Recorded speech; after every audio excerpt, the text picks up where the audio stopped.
Hey, everybody. Welcome back to Inspired Action Life podcast. I'm your host, Karen Baldridge, and today I have an exciting guest. She is a newer friend of mine that we connected with at a women's business mastermind. She is very much swimming in the same lane that I am. She's an expatriate of the corporate world. She made that conscious choice to take that chance and to try something different because there was a calling bigger than just the job she was doing herself, which is why many of us leave what we leave. Thus, success leaves clues, right? So sometimes we just know when it's time to wrap it up. So I'm going to get down and deep with her, but just to give you a brief introduction, this is Bree Johnson, and she is the CEO of a company she put together here within this last year. It was a brainchild of that next level thinking. It's Executive Unschool is the name of the company that she has founded, and it's a wellness program for executive and high achieving women who just want to feel better in their life and in their career. And so it's a holistic approach to changing who you are at the root level, which is what we talk about all the time on this podcast. It's not just making changes for the sake of making changes. It's a transformation, and that's different. And it has larger payoff than just making one-off onesie-twosie decisions. So before I ramble too much, I am going to throw this over to Bree, and we're going to find out the whole scoop on how she came to this, how she came up to this, what's her success journey, and we're going to get down and dirty with this. So without further ado, good morning, Bree. How are you? Good. Thank you so much. That was such a beautiful introduction. And I think you hit the nail on the head about the transformation that is possible when we do the deep work, that it's not the superficial kind of changes, because often, with Executive Unschool, I work with really high achieving women who have accomplished so very much in their professional careers, but there's still that nagging feeling of something missing. And, they may come to me and say, maybe if I just had a meditation practice, but getting to the root and going deeper with them to say, you may have identified that you desire a meditation practice, but you haven't implemented it yet, or it hasn't stuck, or you've tried it and walked away from it. Now, why is that, right? And often this is where the deep work starts, is because it's a worthiness question. They feel like they have to earn wellness or well-being, or that, everyone else's needs come first. And so it's really about building that connection to self. Yes. And so Executive Unschool is just this beautiful program. It's definitely in its infancy, and there's going to be so many other elements to it. I'm looking at retreats and events. But right now, what I'm just loving is having kicked off my first cohort with 5 beautiful women who are, they're just ready to build, I kind of analogize it to a train track, right? Like when you have really enormous success in your professional career, you're running on a path and you're just running so fast, and that train is going, but there's this other track that can be appended on so that you can run on both tracks. You can have holistic wellness and be super successful with some tweaks, but you really got to get at the root of that worthiness, that self-trust. You got to build self-trust, that you're going to hold yourself to these commitments of wellness in any practice. So it's just been a really exciting time with launching Executive Unschool and diving into the first cohort. It's been beautiful. I love it. And what a fun adventure, because it's scary, right? Because success leaves clues, which means it's something that hasn't existed before. So you're creating something that never existed in the first place and learning as you go and making pivots. But it's exciting. It's terrifying. It can be. But it's also exciting. So can you just tell me, because I'm always into the backstory and the come up story, because that's what resonates with people, what gave you that nudge to go from where you were, and where were you, by the way, to make that change, and why? What was the catalyst, and how did you do it? So tell us the backstory. How'd you get there? Great question. So I have a few different, I don't know what the plural of catalyst is, but I think it's important to talk about this because my story, yes. So I've been in corporate law firms. So recovering lawyer. Yes. Oh dear. I know, right? So I straight out of law school, went in, started managing attorneys at Thomson Reuters, then migrated to some local law firms here in Minneapolis. And very quickly by age, gosh, was I 32, 33, was in a 32, was a chief strategy officer of a major law firm downtown. And so that success was incredible. I think I attribute so much of that to being highly adaptable, and I loved to learn. And so there was sort of this crib industry in law firms growing about bringing business sensibility into law firms. And that was just my sweet space. So I was on the operations side, not practicing, and found a lot of success. And really, my identity was so tied up in what I did. I mean, if you had met me 5 years ago when I was in that role, I would just be a different person to you.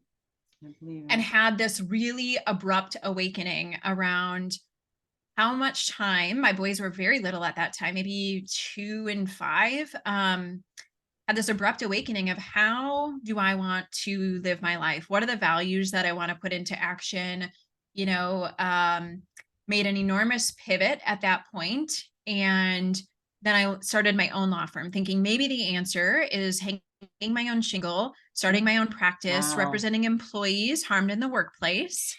And then progressed to a law firm with 3 other co-founding partners. We launched that in October of 21. Oh, wow. So this is very recent. Oh my goodness. Yeah. Okay. Wow, this is juicy. Okay.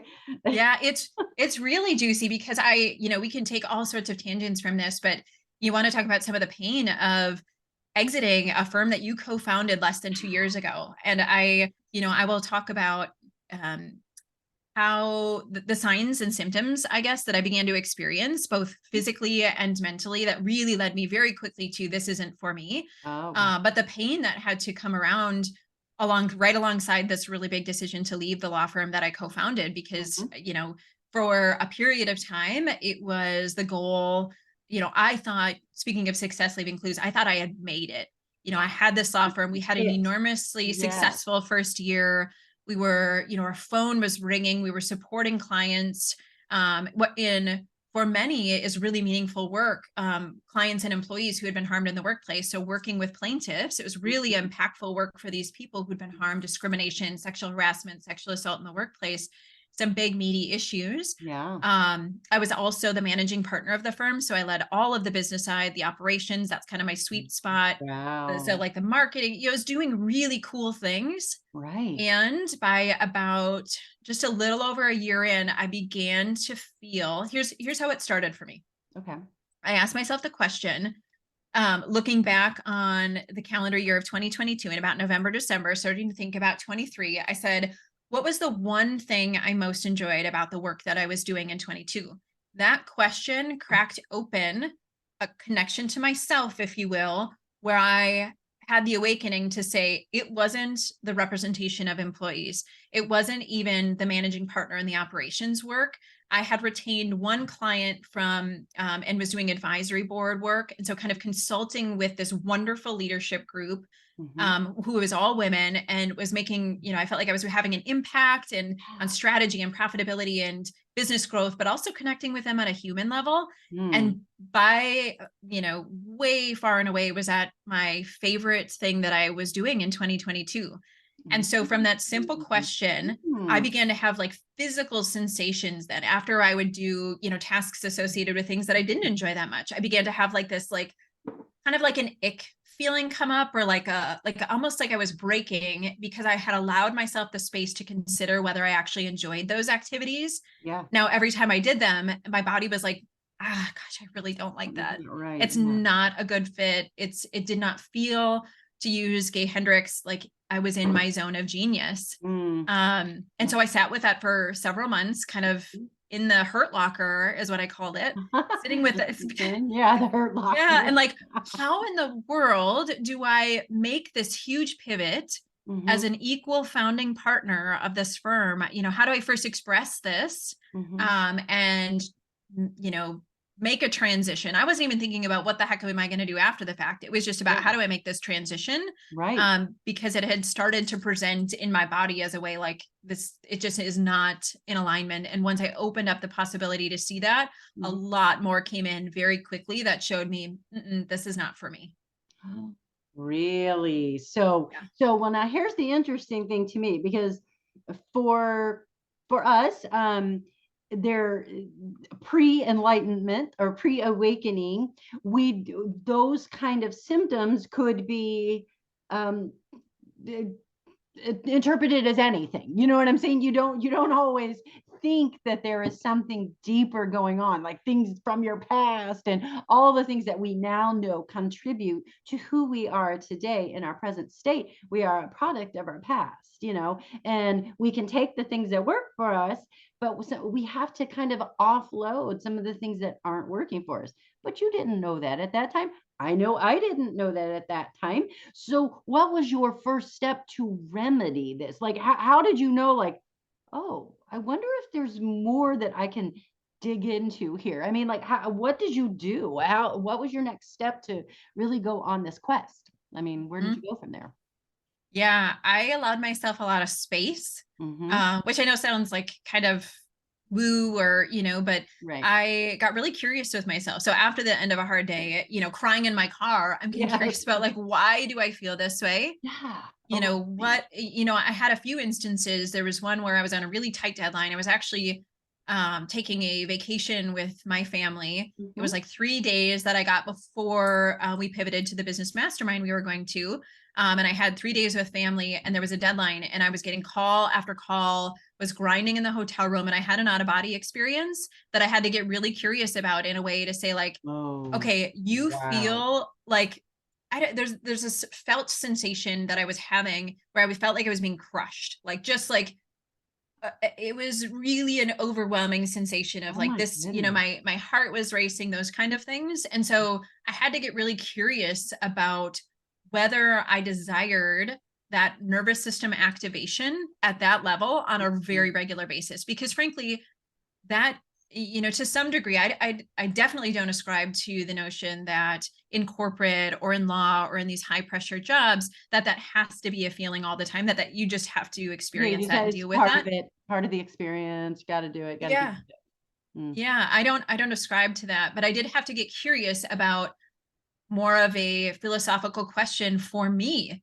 Did I desire to have that be my experience? And there are some really, like you said, are past reasons for why I had such intense nervous system activation to things in my particular line of work. And so, but I was just, getting curious, sitting in space, going, one of my modalities is breath work. And so I would go into breath work and would ask myself questions like visualize my highest self in a breathwork session and get curious. Did the law firm, did my, identity as an attorney, did that ever enter into who I want to be when I think of my Oh, highest self? And good question. the answer was no.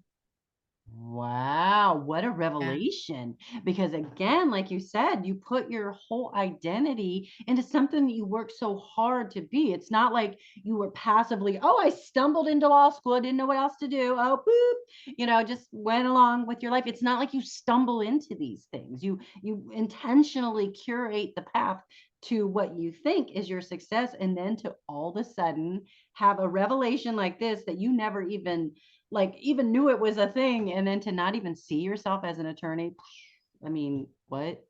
That must have been very disorienting at the Mm, very least, and the whole breath work thing. And that's going to come up later in our conversation, because you and I share that understanding, belief of the power of breath work and what it can do and what it does do, and like the transformational changes. But I feel like that comes later in your story. Like it becomes very present, in a bigger way in mhm. later part of your story. So here you are, you're having this. So what do you do when you find out you're no longer who you thought you were, and you're still working at this job? What'd you do? I mean, what Yeah. was your next move? Yeah, my next move was to voice it out loud to my husband, who's incredibly supportive. But I could not have made the pivot away and the exit from my law firm without his support. It was so important to me. And there's this, I think, maybe very human experience when these feelings started to come up of, I thought I was crazy. Like, and I don't want to use that. Maybe there's a better word to use, but I get it. Yeah, I know you what start you to mean. kind of question, like, wait, we just came out of an enormously successful year, both financially and in terms of the results that we achieved for clients. I'm a part of that. It's only been a year. Maybe this is just the hard part. Like, you start to, at least I started to almost, question whether maybe I'm trying to articulate just how alone I felt. And I needed someone else to bounce this off of. And things started to come up about, in terms of my relationships and who I am spending the most time with. Am I feeling inspired by those people? Is this the life that I desire? And while I was sitting with those questions and having conversations with my husband, where he was very much affirming for me that it is okay if you no longer want this. It's okay to have wanted something so deeply and to have felt it in my core that it was the right move to do.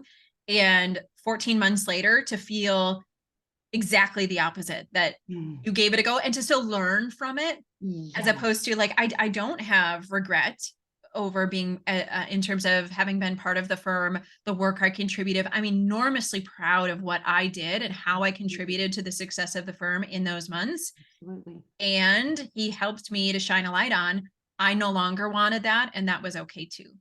So talking to your people, I think, is a critical next step, but doing so with a lot of discernment, because there are people, family members and things that have a certain tie to what success looks like. And that corporate or that very definitive law firm, like, that made sense to people. The success that I've had, the roles that I had, the titles I had, those paths made a lot of sense. What I was proposing to do, which was to exit my law firm and not have any certainty over what I was going to do, because that's literally what happened. It was not until I know clarity didn't come in until I told the firm, like, okay, my last day is August 31st. I didn't even voice that as a final date until mid-August, because I was supporting the transition. So it wasn't until I was definitive about my end date. I had, like, vague notions of what I wanted to do and the way I wanted to feel when I was doing it, but I certainly didn't have form, structure, any of that. And so I guess that's like part two to my process that I really want to articulate for somebody who's feeling that constriction, feeling that pressure, that ick feeling that this isn't for me. Sometimes the clarity of what's next isn't going to be forthcoming until you fully release what was. That was my experience. I think that's a common experience, quite honestly. You just know that this isn't hitting what you want it to hit, but you don't even necessarily know what that it is that you're trying to hit. You just know it's not what it is right now. Yeah. So could you get any more modeled than that? No, you probably couldn't, but that is truly a very common, I have found, feeling, and why a lot of people stay put. And I think I mentioned to you before we hit on the golden handcuffs, which is why many of us stay stuck, because we'll choose a familiar hell instead of the possibility of an unknown heaven. Like, we will choose that because our bodies feel safe in there, or in the hell, because we've already survived up to this point in that. And, well, this is the right thing to do. Now, there is the age-old question. That's why many of us don't pivot. Right. And I honestly, we can see why. We have families to support. We can't, bring in this instability into our world and not have a freaking game plan going forward. It's tough. I mean, this is not for the weak. This is, this is very courageous path to try to strike out and find what is your highest self. What is your highest ability that you can manifest from what exists inside you, and then bring it out into the physical plane. But that is a really hard concept to chew on when you're in despair, where you are right now. Many of us will react from ego. Our ego will be like, oh, I can't take it there. They're doing this, and we blame everybody else. Oh, you're doing that, and you've done that, and that's why I'm unhappy.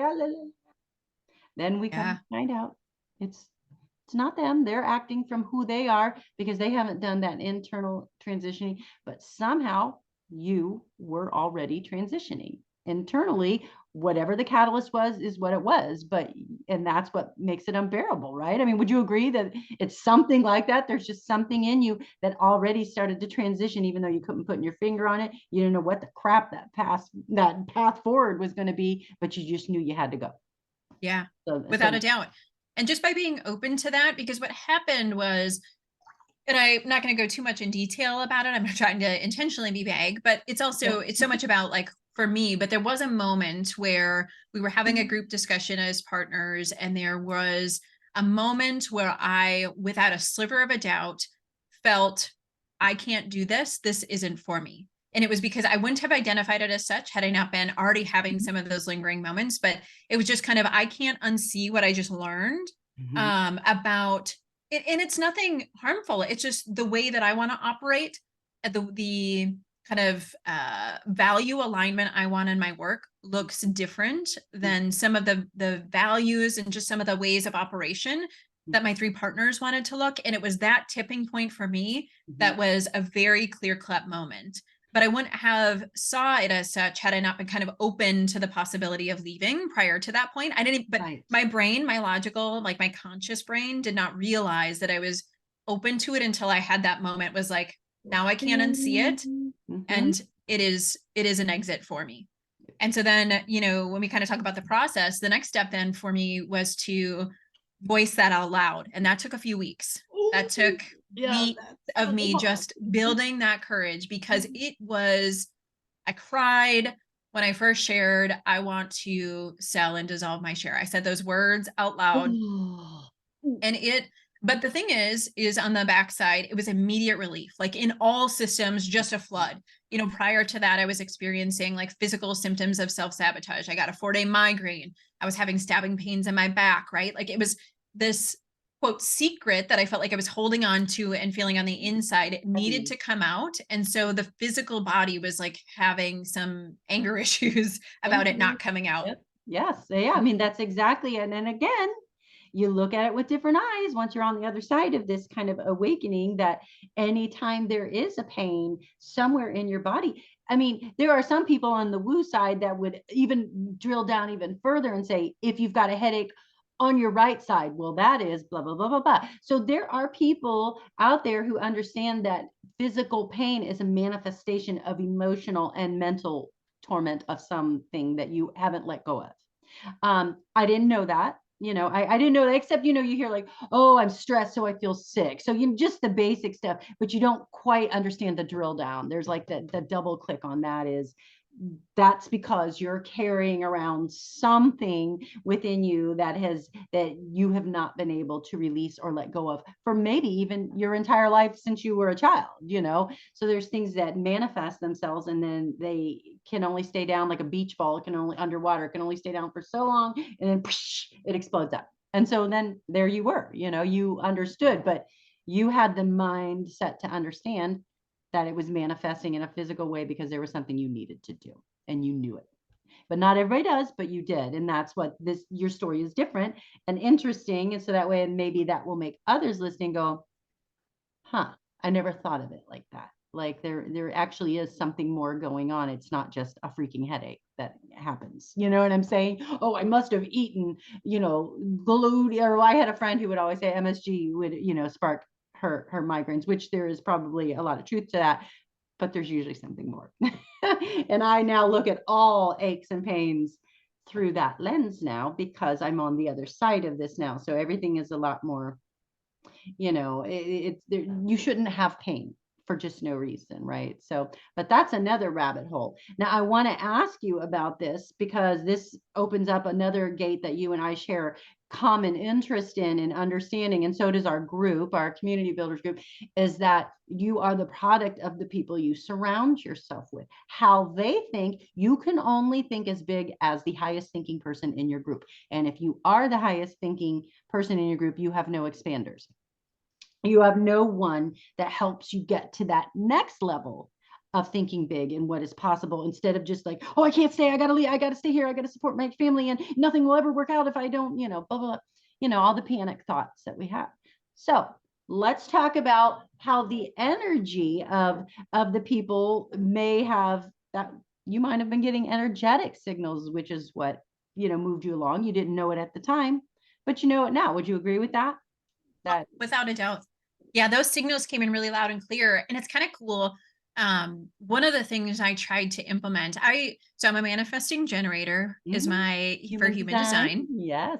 Yeah. And I mentioned that because, some of my superpowers with respect to that are, being a visionary, having big ideas.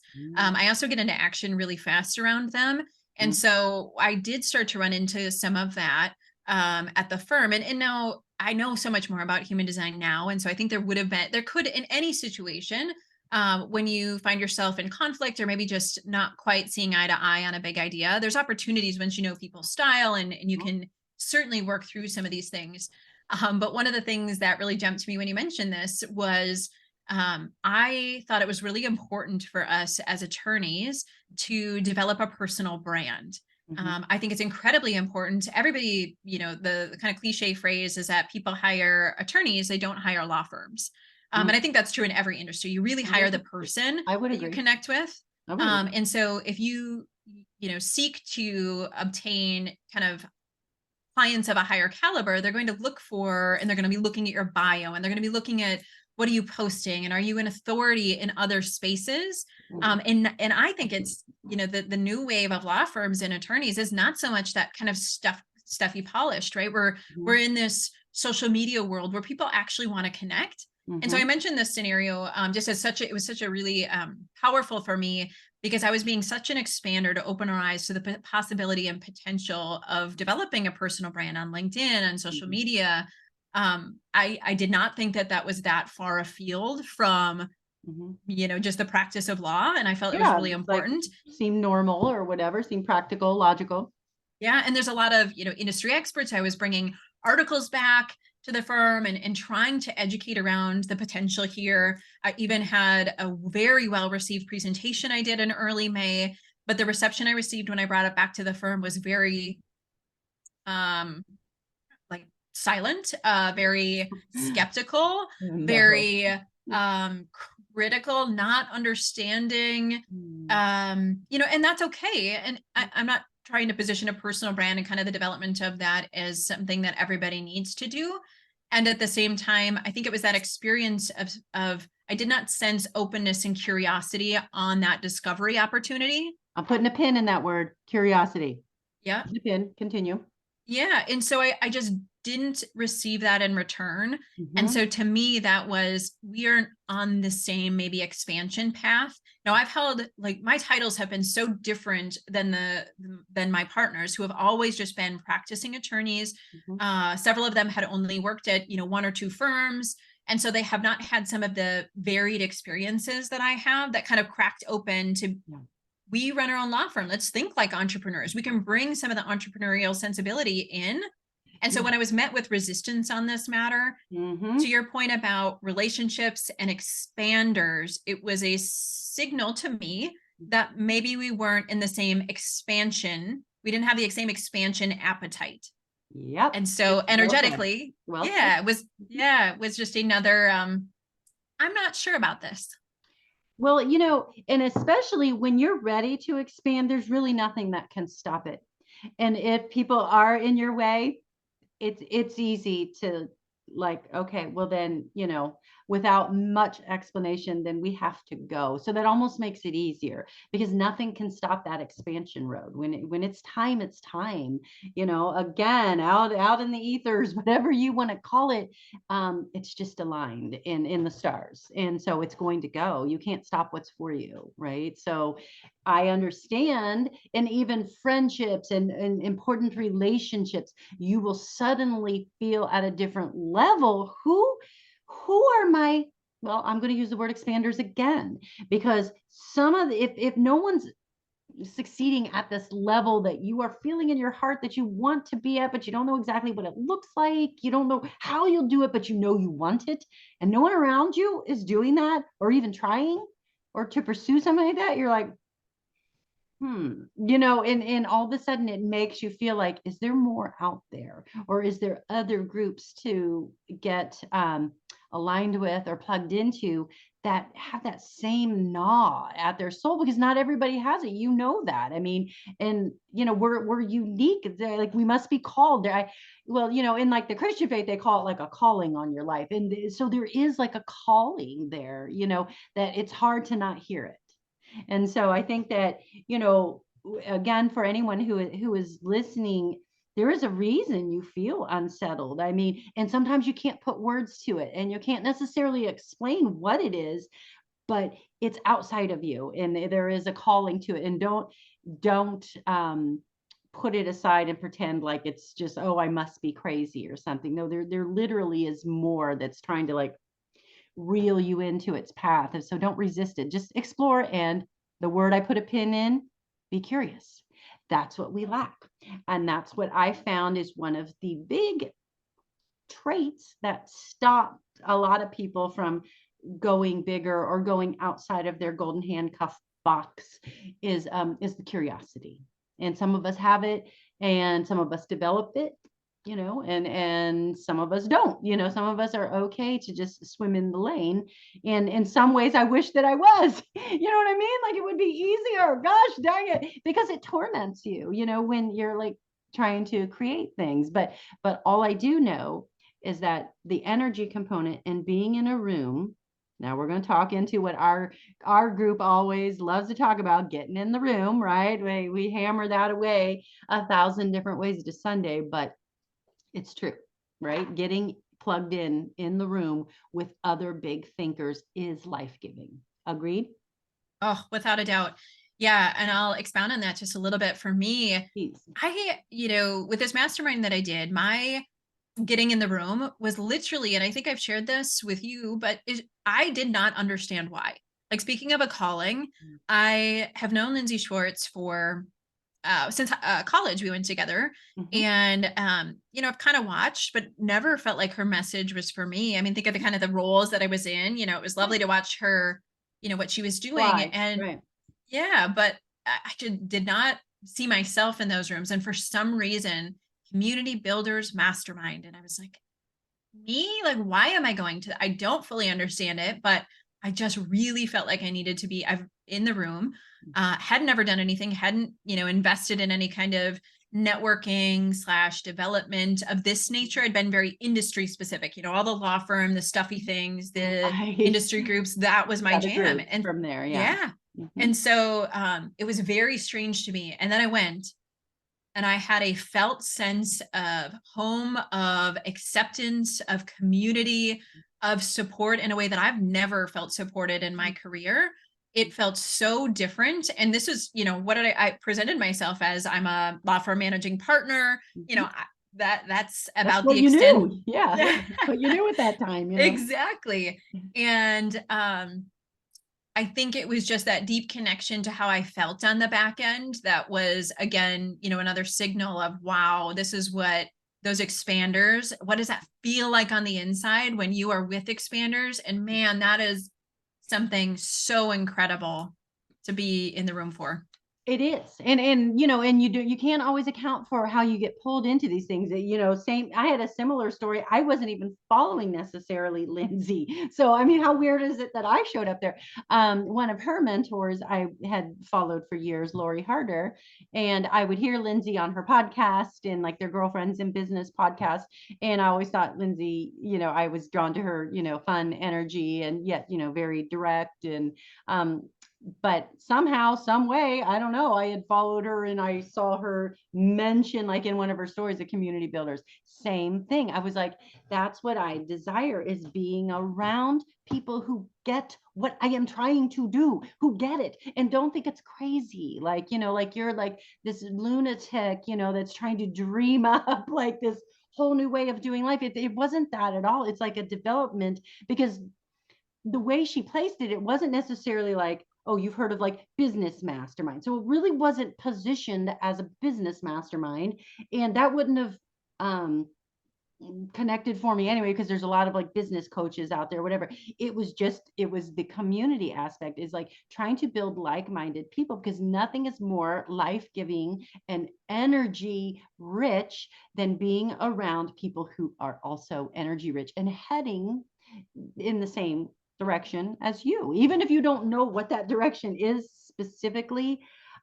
Just somebody who gets it. And more importantly, what I wanted is to be in a group of people who are already doing the things that I wanted to do.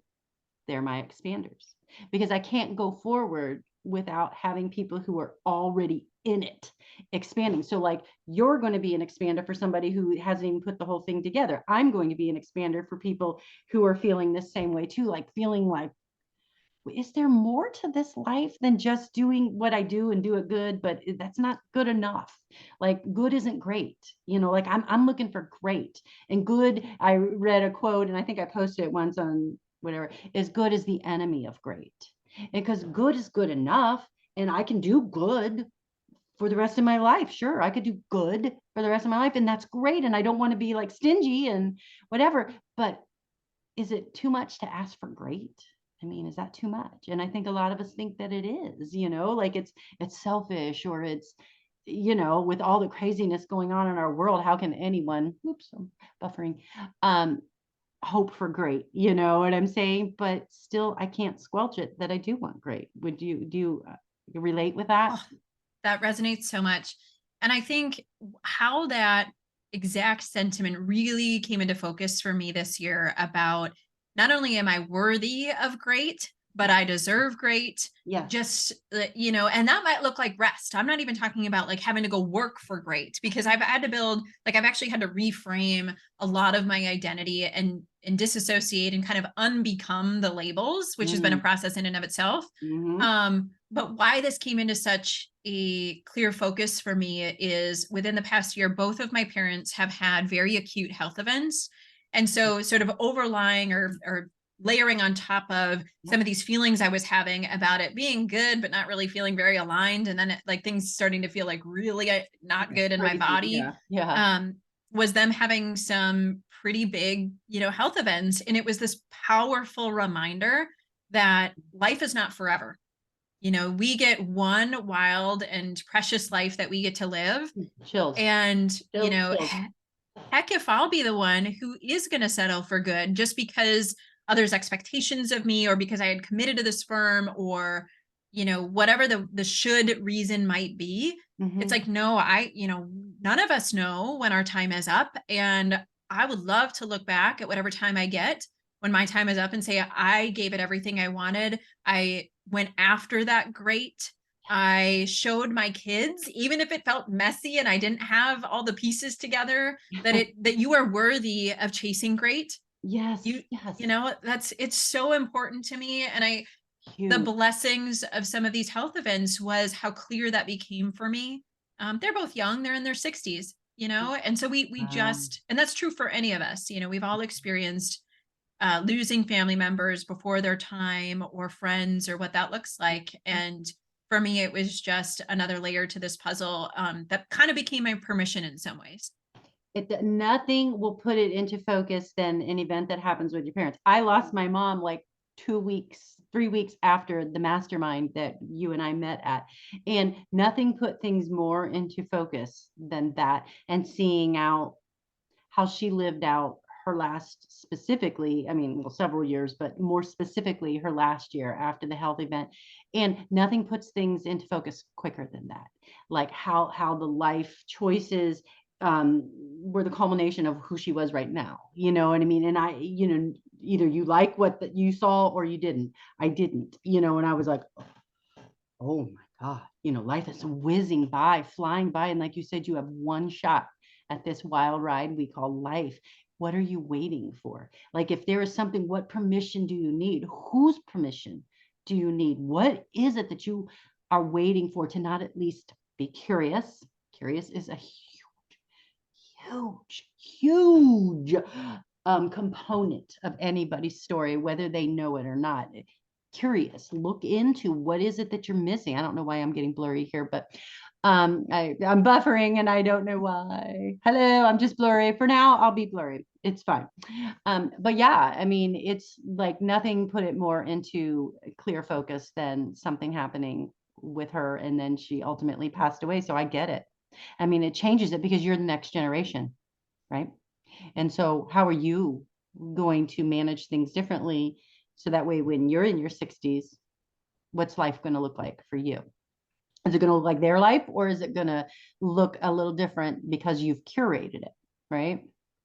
So yeah, I mean, I get it. So from now that we know kind of how you got to the change thing, I want to know about what it is that you're doing, how you put the pieces together, and how you came up with the concept of executive unschool. And then of course we're going to put how we find you and how anyone wants to be part of executive unschool, because they're feeling this. They get it. You feel them. You're holding space for them, and you get their journey. So how did the pieces come together for that? Yeah. And this is where I get to talk about, so breathwork is a piece of executive unschool because it has been such an incredible modality for me to get in touch with myself. My intuition is strengthened. And so my story about how executive unschool came to be is I was doing a breathwork and very much had the experience of having a download. I had some framework around, I wanted to bring wellness to high achieving professionals in a different way. I knew breathwork was going to be a piece of the modality that I would offer, but I didn't have a name for the program or the business. I didn't really have sort of the structure of what I was thinking. And frankly, I spent some time kind of seeing what everybody else was doing and thinking, oh, maybe I need to do it this way. Maybe I need to do it that way. Right. And so that's why, creating that 25 minutes of quiet time that allowed, what do I want to come forward? And I birthed, from that breath work, I had executive unschool being the name. For me, it represents sort of the unschooling, the unbecoming that can be needed, because as high achieving women, oftentimes it's more about removing, whether it's pressure, labels, expectations that either we have of ourselves or of others, kind of pulling some of that back to get in touch with ourselves. Yeah. That can enable the wellness and the worthiness for wellness to come forward. Yes. So then I developed this 8-week program that is the kind of the signature offering of Executive Unschool.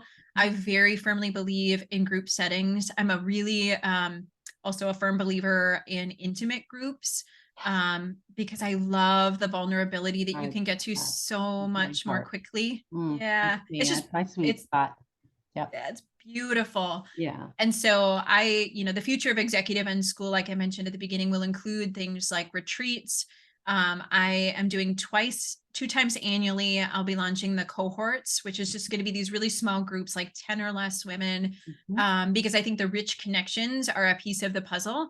I think first we need to, bring awareness to what has been holding us back in our, if health is wealth, and we're not, as an executive, not implementing wellness practices that can bring some balance, allow our bodies rest and repair, then we're always in an activated kind of fight or flight state. And what is that dumping in our body from a hormone, from a cortisol, like just the stress hormones are just coursing, and you can run at that level for a really long time. I think I did it about a decade. You can, right? Oh yeah. We've definitely all been on some level of that rat race, where it just goes and goes and goes and nothing happens. Eventually something will, but yeah, ran it, And this isn't, kind of pressure, because it's once you know better, you can do better.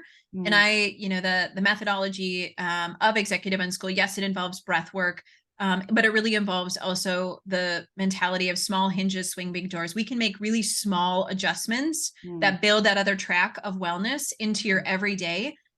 But we got to get at the root of why it's been unsuccessful to date. Because I would be hard pressed to find a woman who's like, nope, I actually have not to date really given any care or thought to wellness. I think most people have, but it doesn't stick.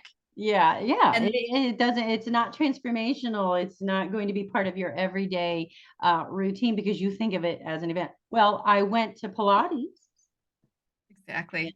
It's like, what is the transformational integrative component of your practice. There has to be something that can integrate it into who you be. As I always say, it's like being who you be. Like it's something part of who you are now, as opposed to something you do. You want to make it to something you are. And how do you do that? So that's that other track. And you're helping them bridge it. And it's so important because they don't know what they don't know. And that's why I love that, coming from that same world. I think what you're doing is similar to what my whole purpose is doing too, is trying to raise that awareness of the people who don't have time to think this all through. Like, we have taken time, they do have time, they just haven't made time for it. But we took the plunge and made the time, and just shedding some light on it and saving some, holding some space for them when they are ready. Because when you're ready, you're ready.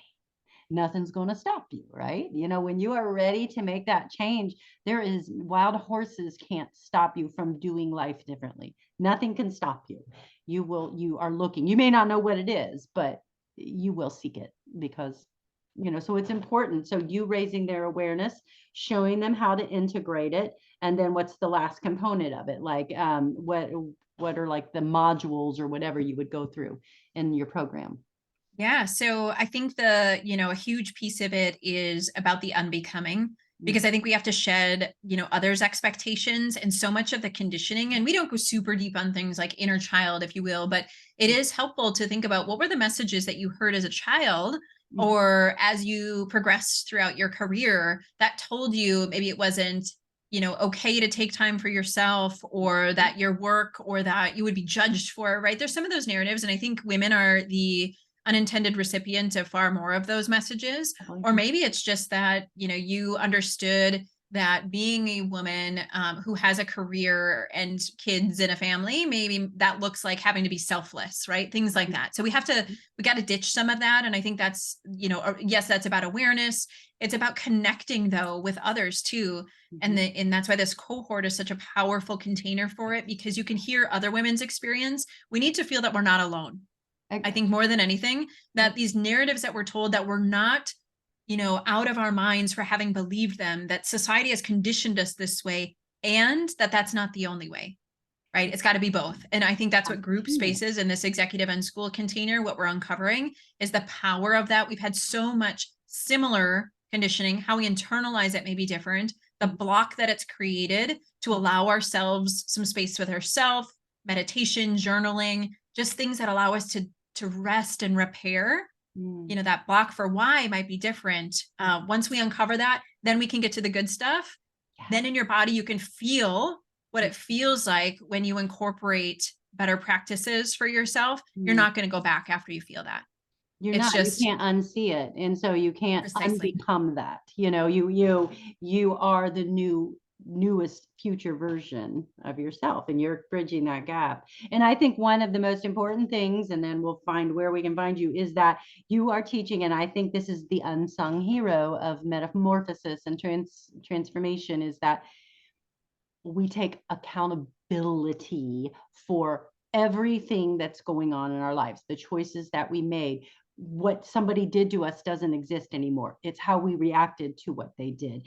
And there is nothing, for me personally, and a lot of people, I think, more empowering than knowing that I have a choice to react in any certain way, no matter how inappropriate the other person's behavior or actions were. It no longer factors in to how I feel and my decisions to move forward. It is all within me to decide how I will curate my response. Do I want to be better, or do I want to go back down to my ego self and drop down to where I started again? Because then all your power flies away again. It's taking that power in, like I am in full control, whether you come at me and call me every name in the book. I have the unsung ability to be, I'm steady. You can't shake me. I'm unshakable. You can't, and I love that. And I love that you're, empowering, because it's a different kind of empowerment. A lot of, we get all the messages of empowerment, women, boss babe, and all that stuff. And that doesn't always resonate with me, because it seems like it's a reaction. What does resonate is that I truly am powerful, and I don't care what your views of me are, or how you come at me, I have the unshakable ability to be unshakable. Like this. And I love that. It's the villain is you, yeah, right? We want someone else to be our villain. we It's so much always, more convenient. it's so easier to project it onto somebody else and take zero accountability for how we self-sabotage ourselves then, because they hurt our feelings. And it's not that you can't get your feelings hurt. It's just more, what are you doing about it? And my last thing I will say is, I always have it pass through what I call the gate of truth. Is it true what they say? Because I'm sorry, people are your biggest mirrors. Even when they say hurtful things that you think are so wildly inappropriate, is it true?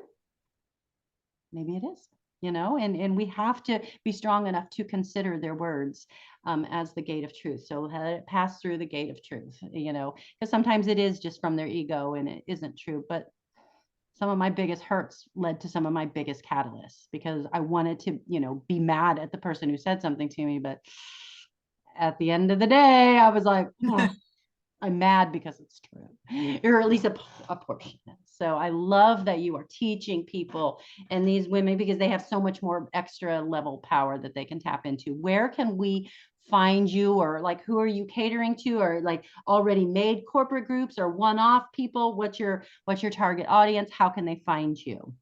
Beautiful. Yeah. So I just launched a website, still a work in progress, bree-johnson.com. Pretty straightforward. Yeah. Bree is spelled B-R-E-E. Okay. I'm really active on social media. Instagram is my main channel right now. Bree Johnson Official is where you can find me there. I post events. I host a monthly full moon lunch and learn, which is today, actually. Oh, it is? Oh, we better hurry. Which is just a fun, I do breath work, but also tap into the energy of astrology. It's kind of my outlet of, fun I stuff love on a all of that. Friday. Yeah. Yeah. And then Executive Unschool, on the website, you can find the wait list for it. Okay. So I'm certainly collecting information for people who may be interested in future cohorts of Executive Unschool. There'll be 2 rounds next year in 2024. I don't have the specific dates when we'll launch. Looking like a February will probably be the next cohort group. And then get signed up for the newsletter. That's going to be the best way to find out. I'm constantly kind of shifting, adapting, adding events and things that feel really called or compelled to do to really serve high achieving women. And when I say high achieving in terms of the audience, that can even be if you're, a stay-at-home mom and this message resonates because you are the CEO of your home life and you're grinding in that way, or you're a founder of a business and you just feel it's kind of those burnout feelings. But I think there's also something more where you're wanting wellness, but you want something more holistic, right? That, that Executive Unschool is for anyone in these channels. It doesn't have to be a corporate background. But I certainly, just because of my background, having been in some, big roles and titles in corporate spaces, that does seem to be who's attracted to this message. But I think there's a place for everyone, and there's really good learning and opportunity for anyone who fits those bills. Wonderful. Well, everybody, check Bree out. She's giving you all of her info, and I'll send it in the show notes so you can follow up, because I just know that this message will resonate with some of you out there, because we're all in that search form. The searchers seem to be like the audience that is me. It's like the searcher people, like, what is wrong? What is wrong? I don't know how to. And that's the people that they want to know the come up story. And do they resonate with your come up story? Does that sound like something that is them, and maybe they can check this out. So I love it. Thank you so much for your time, Bree. I know you got so many things going on, and this is just so exciting. And I can't wait to see where it goes and be part of that in some small way, because I love it. I obviously align with everything you're doing, top to bottom. So love it. Thank you, friend. And you have a good weekend and a happy Halloween, since we're in that time of thing. We're going to have trick or treating and all the things going on here. So it's busy time, but wrapping up this year strong. Thank you so much. Thank you. Take care.